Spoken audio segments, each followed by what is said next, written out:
Բարի երեկո սիրելի բարեկամներ, դուք դիտում եք Postscriptum հաղորդաշարը, մենք եթերում ենք 22:15 րոպե։ Ում հետ եք դուք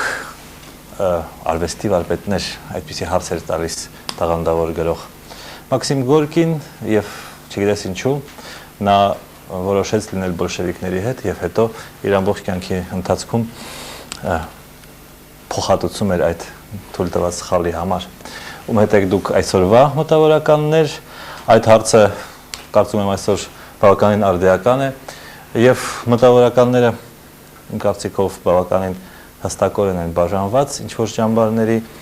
իշխանական, անդիմադիր եւ նույնիսկ այն մտավորականները, որոնք չեն ուզում որևէ ճամբարում լինել, նրանց փորձում են խցկել այդ սխեմայի մեջ, որպեսզի հեշտ լինի նրանց հետ խոսել եւ հեշտ լինի նրանց հարցերը լուծել։ Եվ այս խնդիրների շուրջ մենք այսօր զրուցում ենք իմ կարծիքով շատ տաղանդավոր թարգմանիչ առաջին հերթին ինձ համար հրապարակախոս, հասարակական գործիչ Արմեն Հովհաննիսյանի հետ։ Բարի երեկո։ Բարի երեկո։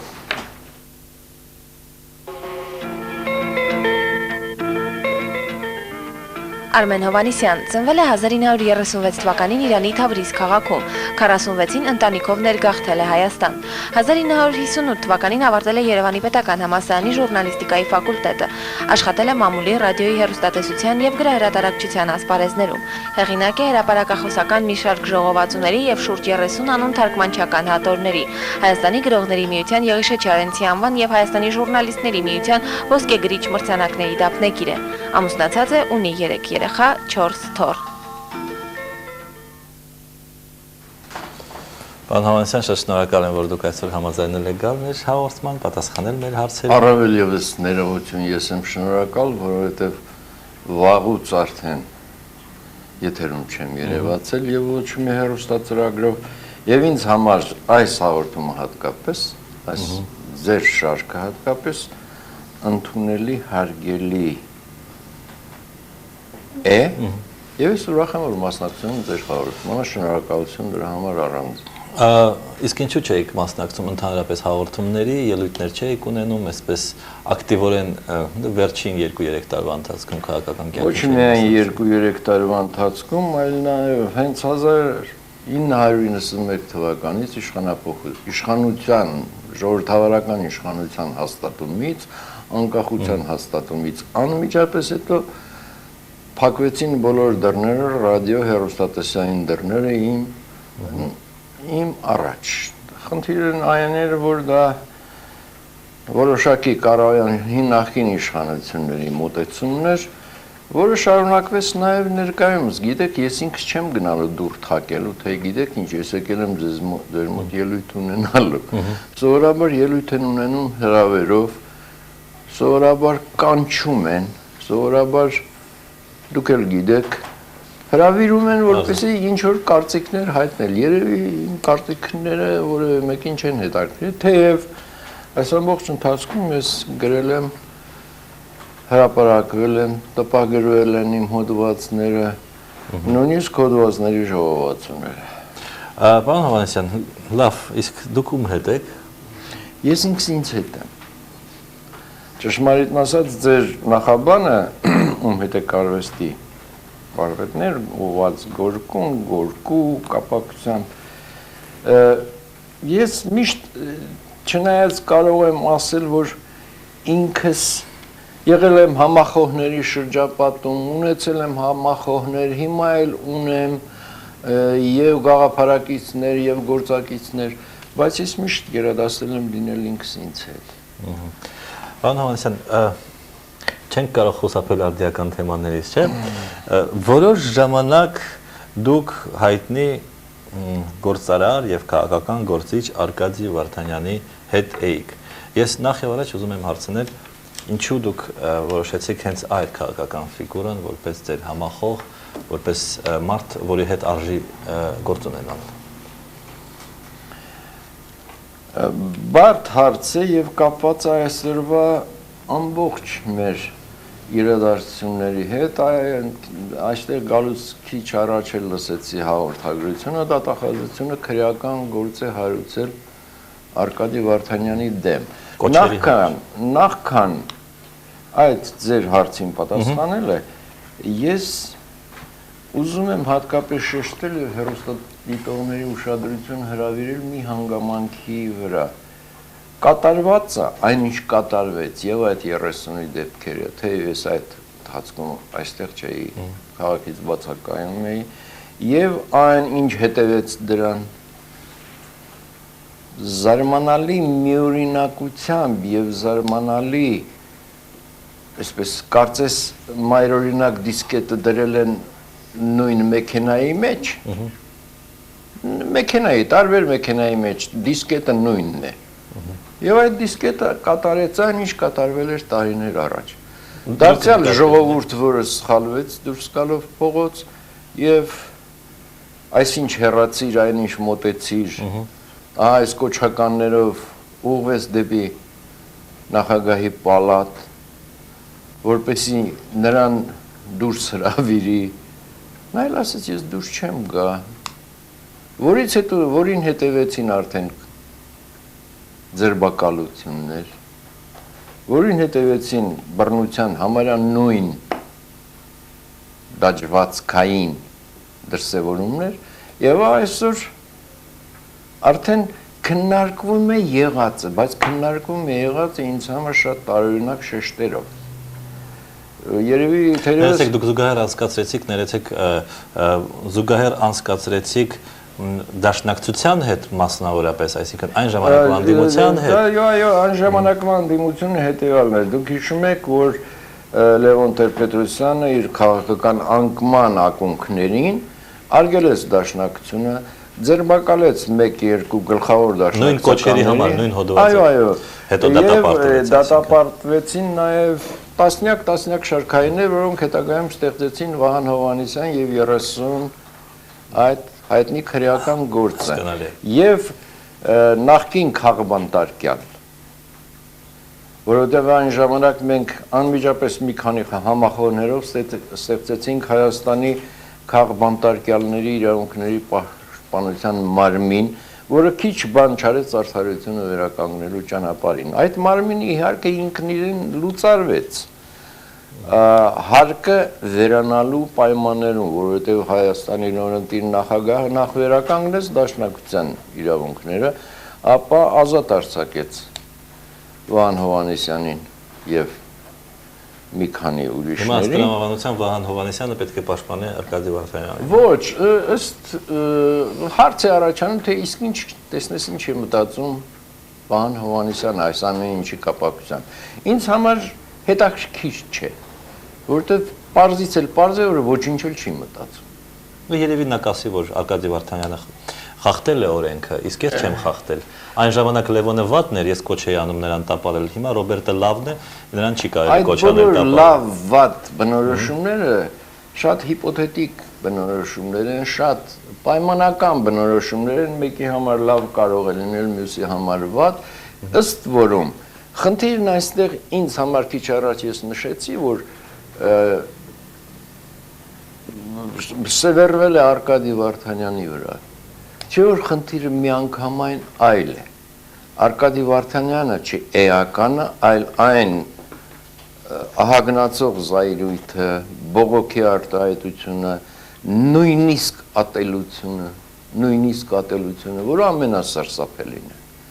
Ահա այդ բոլոր բացասական լիցքերի կուտակումը տվեց այդ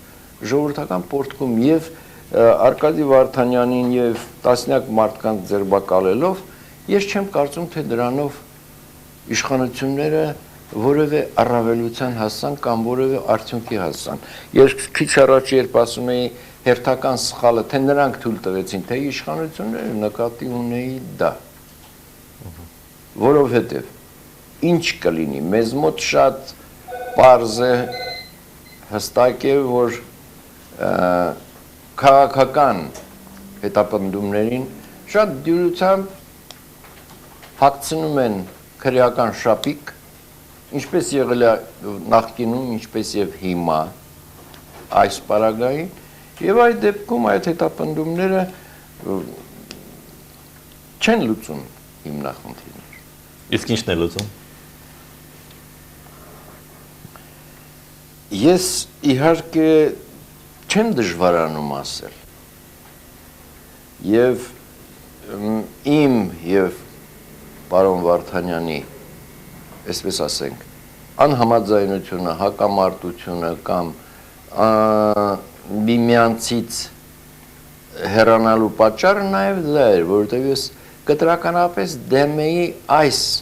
ճանապարհներին։ Ցույց, միտինգ, երթ, նորից կրկնեմ այսինչ հեռացիր, այնինչ մոտեցիր։ Սա ձև չէ։ Մենք առաջարկում էինք, մենք այսինքն մի քանի հոգի, որոնք նույնպես այդ 21-րդ դար միջազգային ասոցիացիային եւ հավատացել եւ գնացել էին այդ գործիչի ետևից, եթե հնարավոր լինի ժամանակը ինձ ների, ես մի քանի խոսքեր կասեմ նրա անհատականության վերաբերյալ։ Ահա դա չէր մեր ելքը։ Մենք առաջարկում էինք այսպիսի մի բան, կազմակերպված բռնությունների, կազմակերպված ապօրինությունների, կազմակերպված հանցագործությունների եւ կազմակերպված կոռուպցիայի դեմ կազմակերպված ժողովուրդ, որը ունի քաղաքացիական անհանդուրժողություն այդ ամենի հանդեպ եւ որը կարող է որոշակի աստիճանում դրսեւորել նաեւ քաղաքացիական անհնազանդություն։ Քաղաքացիական անհնազանդությունը անպայման այն չէ, որ ելնես փողոցներ եւ սկսես դուր լուսամուտ փշրել։ Երկու ստեկ։ Այլ այն է, որ գիտեք ինչ, շատ հաճախ մոռանում են եւ ըստ երևույթի մեզանում հայտնի չէ դա, որ մարդու իրավունքը այդ առումով ամրագրված է միջազգային նորմով։ Ես նկատի ունեմ մարդու իրավունքների հռչակագիրը ՄԱԿ-ի գլխավոր ասամբլեայի 48 թվականի մայիսի 10-ին ես հիմա ես կկարդամ այդ կտորը պրեամբուլայի առաջաբանի այդ երրորդ կետը ասում է նկատի առնելով որ անհրաժեշտ է որպեսզի մարդու իրավունքները պաշտպանվեն օրենքի իշխանությամբ նպատակ հետապնդելով ներեցեք որ մարդը հարկադրված չլինի որպես վերջին միջոց դիմել ապստամբության ընդդեմ բռնության եւ ճնշումների ապստամբության ոչ թե խաղաղ երթի եւ ցույցի շատ բարի որտեղ է այն սահմանը որը տարանջատվում է ապստամբություն ընդդեմ բռնության թե պարզապես խժդժություններ սահմանադրական կարգի տապալում կոչեր եւ այլն ինչ որ հիմա ասում սահմանադրական կարգի տապալման կոչ ինչքան գիտեմ չի եղել է ընդհանրապես նախագահի փոփոխություն նախագահի վաղաժամկետ հեռացումի պաշտոնից նոր ընտրությունների նշանակում եւ դարձյալ ժողովրդավարական ճանապարհով օրենքի ուժով եւ այլն եւ վերջին հաշվով Արկադի Վարդանյանը իր ամբողջ բոլոր հանդիպումների ընթացքում նրա ելույթների հիմնական մեխը այն էր, որ ինքը հետամուտ է օրենքի դիկտատուրայի։ Ինչ այսօր պակասում է ոչ միայն ժողովրդին, որը օրինապաշտ չէ, այլ նաև առաջին հերթին իշխանություններին, որոնք իրենց վարվելակերպով իրենց պահվածքով եւ իրենց վարած քաղաքականությամբ օրինակ չեն հանդիսանում հպատակ քաղաքացիների համար։ Հասկանալի է, պարոն Հովհաննիսյան, մենք պետք է նաեւ պատասխանենք հեռուստադիտողների հարցերին։ Ես ներողություն եմ խնդրում երկու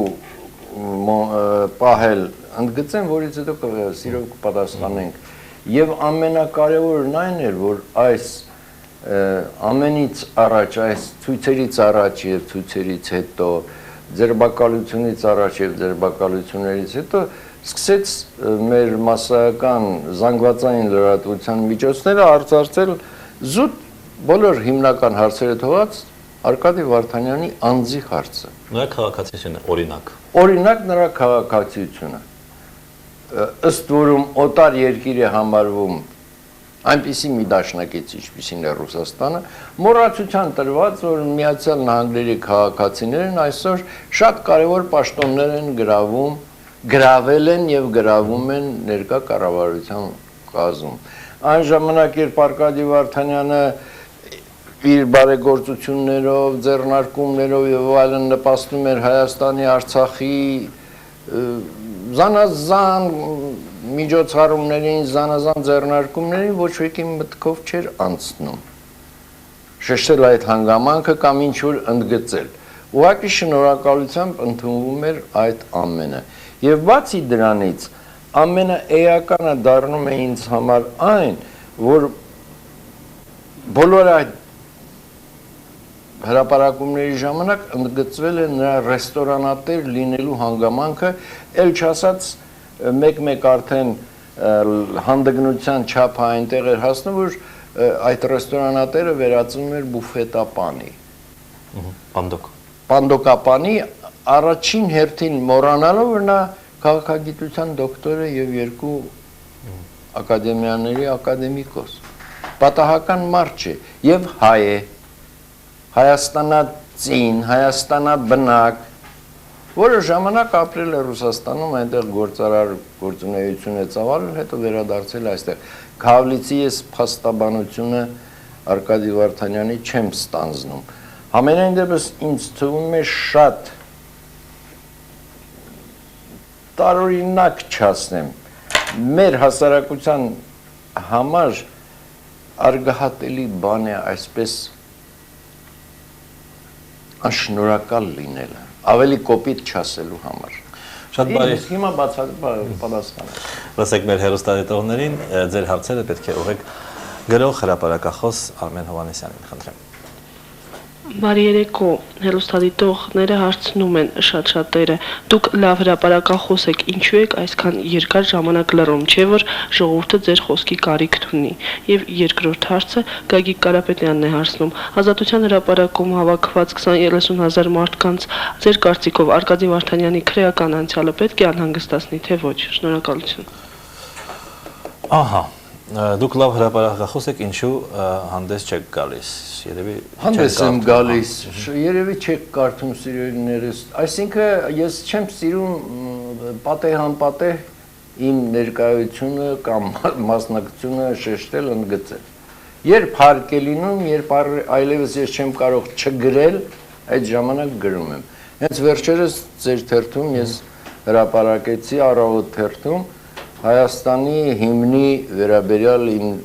դատողությունները, դիտողությունները, որոնք որևէ արձագանքի չեն արժանացել։ Թողնենք դա, յուրաքանչյուր մեկը որ գրում է,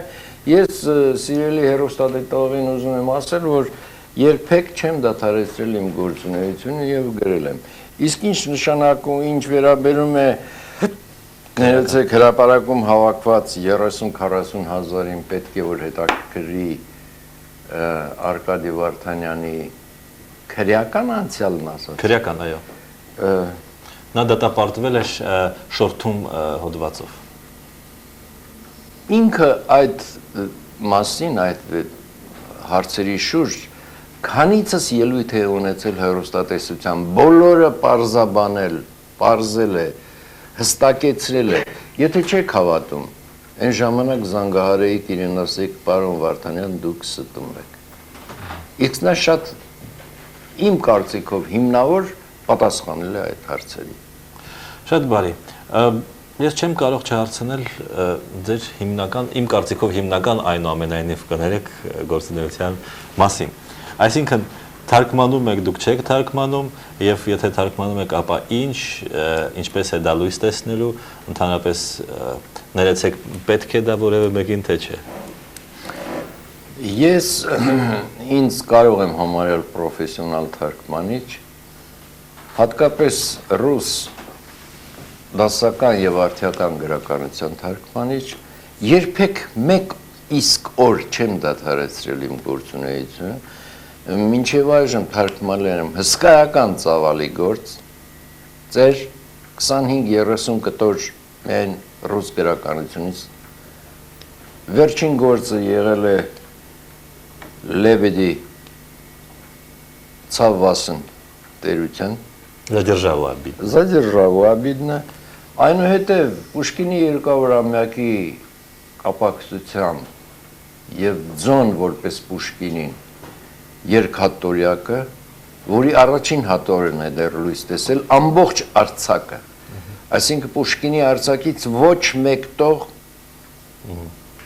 բացի։ Նույնիսկ անավարտ գործեր там Արաբ Պետրավիլիկովը։ Արաբ Պետրավիլիկովը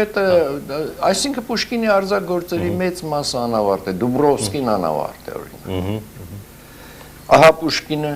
եւ Պուշկինից հետո արդեն իմ անդրադարձը Դոստոևսկին։ Ես ավարտել եմ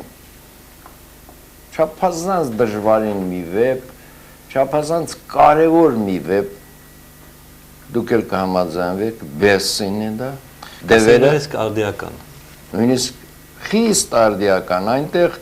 կարծես այսօրվա պերսոնաժներ են թափառում, եւ ինչպես Օստապ Բենդերն էր ասում,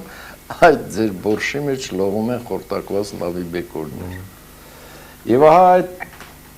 վեպի մեջ լողում են այսօրվա պերսոնաժների բեկորներ։ Ես ավարտել եմ թարգմանությունը, հիմա մեքենագրությունն եմ ավարտում, իսկ թե ինչպես պետք է տպագրվի, ես արդեն տառապանքս փորձ ունի գուլագից սկսած, միշտ անում եմ ես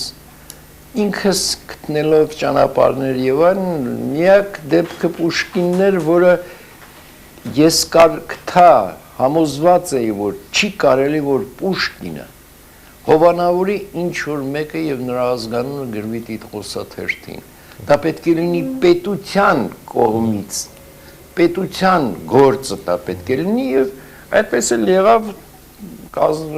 տիտղոսաթերթին գրած է, որ պետական պատվերով է, բայց պետական պատվերի փողը բավականացրեց միայն առաջին հատորին եւ առաջին հատորը սառեցված է, մինչեւ երկրորդը կլինի նոր հրապարակ կգա, թեև սահմանափակ է տպաքանակը հիմա սա է։ Եվ գրքի հանդեպ ձեր ասածը պետք է թե ոչ միայն պետք է, շատ է պետք։ Եվ սխալ է այն կարծիքը, թե ժողովուրդը հիմա չի կարդում, շատ է կարդում։ Վերջերս ես Մոսկվայում էի, եւ այն ընթերցասիրությունը եւ այն ընթերցամոլությունը, որը հատուկ էր մեզ, ահա այնտեղ եւս դա շատ զգացում է եւ ես հիմա նույնը տեսնում եմ Հայաստանում։ Կա պահանջը, կա կարիքը։ Նրանք ովքեր ռուսերեն չեն կարդացել Բեսի, նրանք հայերեն չեն կարդա, հա։ Չէ։ Ճիշտ այդպիսին էր Վարպետը եւ Մարգարիտան այդ հանրահռչակ վեպի պարագային, երբ բոլորն ասում են ռուսերենը կայլ հայերեն ինչ է պետք։ Հետո պարզվեց հայերեն լույս տեսնելուց հետո, որ Հայաստանի գրողների միության անդամների 95%-ը ծանոթ չէր այդ վեպին եւ հայերեն լույս տեսնելուց հետո միայն ծանոթացավ։ Ես կարծեմ, որ մեր քաղաքական էլիտայի ազգային ժողովի եւ կառավարության 100%-ը ծանոթ չէ այդ վեպին, ցավոք սրտի, եւ այն, ասենք, ահաբեկչության եւ հեղափոխության մասին տեսակետները, որոնք հայտնվում են այդ վեպում, նույնպես իրենց ցավոք սրտի ծանոթ չեն։ Պես չէ։ Չէ, միայն խնդիրը ահաբեկչությունը, հեղափոխականությունը, այդ կարծիքների բախումը չէ, բանը այդ վեպը ռուսական 19-րդ դարի այդ խմորումների արտահայտությունն է։ Այն ամենին, ինչ բերեց հանգեցրեց 5 թվի հեղափոխությանը, ապա Փետրվարյան հեղաշրջմանը, ապա հոկտեմբերյան հեղափոխությանը, ահա այդ մթնոլորտը, այդ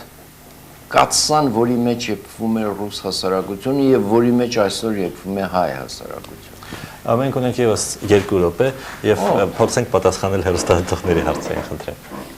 Հենրիկ Հովանեսյանը հարցնում է. ինչ աշխատությունների հեղինակ է Արկադի Վարդանյանը եւ որն է նրա ներդրումը գիտության մեջ։ Երկրորդ հարցը Էմիլ Բարսեղյանն է հարցնում. ինչու Արկադի Վարդանյանի գործը շարունակող չկա, ինչու նրա համախոհները չեն շարունակում կամ հանրահավաք կազմակերպում ի պաշտպանություն Արկադի Վարդանյանի, եւ Հարություն Կադամյանի հարցը, որպես մտավորական չեք կարծում, որ սա վերջն է։ Ինչի։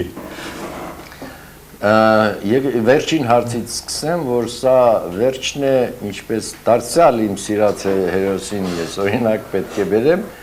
Օստապ Բենդերին, որ ասում էր սա վերջն է առաջի սերիայի ուսանող։ Ես բացի դրանից Արկադի Վարդանյանի, այսպես ասած, ներկայացուցիչ չեմ նստած այստեղ, որպեսզի պատասխանեմ նրան վերաբերող բոլոր հարցերին եւ նրա փաստաբանը չեմ։ ինչ նշանակում է նրա գործի շարունակողներին, ապա դա էլ պետք է դիմեք նրա գործը շարունակողներին կամ նրա համախոհներին։ Մենք արդեն ամիս ու կես ավելի բաժանված ենք իրարից, հեռացած ենք իրարից եւ դա ես չեմ գտնում, թե դա մեր անձնական այսպես անհամաձայնությունները կամ գժտությունները այստեղ քննարկելու նյութ է։ Չէ, դուք ասում եք նա գիտնական է, նա ակադեմիկոս է, գիտությունների դոկտոր է, դուք կարդացել եք նրա քաղաքագիտական գործերը։ Այո, Եվ политика и мораль, пыль здравомыслия и пыль, ну я это Безумие, ինչ որ տեսնի безумие, Հա։ այդ փոքրիկ գրքույկը եւ նրա քաղաքագիտական հրապարակումները մեր պարբերական մամուլ։ Շատ բարի, ցավոք սրտի, ինչպես միշտ ասում են, հա, մեր ժամանակը սպառվել է, ինչ որ բան, ինչ որ հատուկ, ինչ որ մեսեջ ունեք ժողովրդին ասելու, ես կես րոպե ձեզ կարող եմ տալ։ Ես մարգարե չեմ, որ պատվիրաններ թողնեմ, ուղղակի շնորհակալ եմ, թե ձեզ, թե ձեր հեռուստաընկերությանը, թե ձեզ սիրելի բարեկամներ, որ չեք մոռացել ինձ, որ դեռևս նախկին օրերի հիշատակները ուղեկցում են ձեզ, որ ուշադրությամբ ընթերցում կամ թերահավատորեն վերաբերում եք իմ այս կամ այն հրապարակմանը, լույսընծայմանը եւ այլն։ Եվ հենց դա է մարդուն ուժ,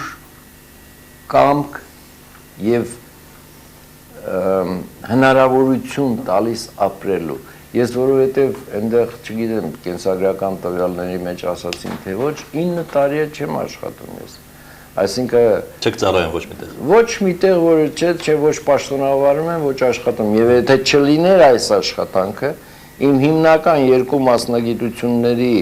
այսպես ասած, ծնրադիր ծառայությունը իմ կողմից, ես այլևս որպես մարդ ֆիզիկապես գոյություն չէի ունենա։ Ես ձեզ հաջողություն եմ ցանկանում ձեր բոլոր ուրեմն ձեռնարկումներում մասնագիտական եւ ստեսին ձեզ։ Ստեսին ձեզ։